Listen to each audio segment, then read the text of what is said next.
I wouldn't wish divorce on my worst enemy. The closest thing I can compare it to is a death, right? So I've never been widowed, but hearing that experience, in a way, it's very similar because the person that you were going to spend the rest of your life with, the plans that you had made, the future that you had envisioned all dies in that moment.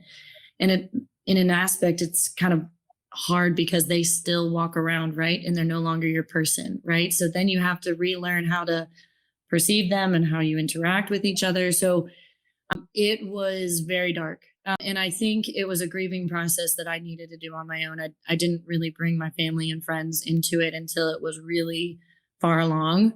And I remember sleeping on the bathroom floor because I wasn't sure if I was going to vomit or not. Like it was really dark. But I also think that friends and family and my children gave me a reason to get up every single day. Right. And there was like an act of like, okay, you can't stay here, right? There is no choice but to move through this.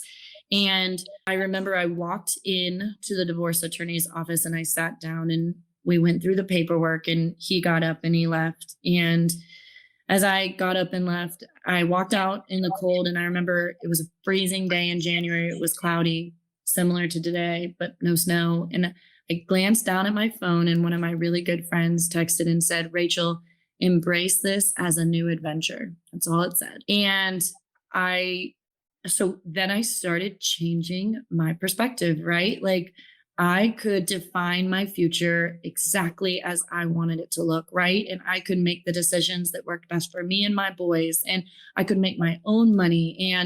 And I made a bucket list of things that I wanted to experience, right? And it was skydiving, and I wanted to travel, and I wanted to do all of these things. And then it started to infuse in me an excitement again, right? Then I stopped thinking about all the negative and everything that I had lost. And I started thinking about the positive, and I surrounded myself with friends and family that reminded me of my value and encouraged me. So 100%, I have been there when I did not want to wake up. I did not want to wake up the next day. It was embarrassing.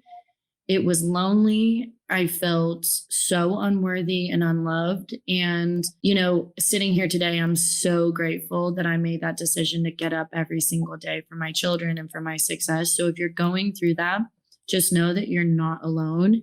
Reach out to me, reach out to Phil, reach out to a family or friend, someone who loves you, because there are people out there, more people than you can imagine that love you. So Yes. Well, one thing I learned when I was going through my divorce was how easy it is to isolate yourself.